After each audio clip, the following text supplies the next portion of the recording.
المكنه دي النهارده جايه لي تقطع تقطيعه غريبه قوي. تعالى نبص نشوف التقطيعه دي سببها ايه. ده طبعا فلتر البنزين.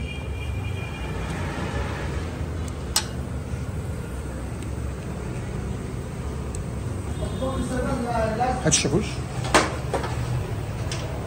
على هنا. الشاكوش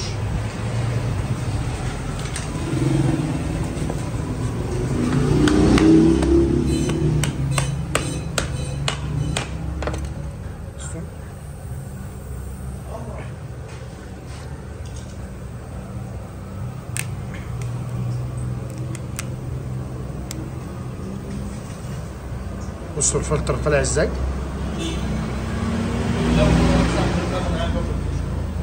صاحب المكنه قاعد بياكل كشري. هاتوا ده. تعالى بقى هنا. بصوا يا جماعه، بصوا الفلتر طالع عامل ازاي.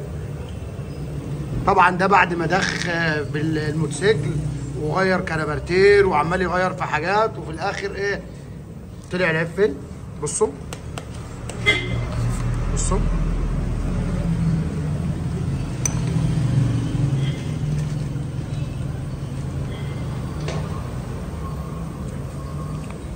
لو عجبكم الفيديو متنساش الاشتراك واللايك وتفعيل الجرس.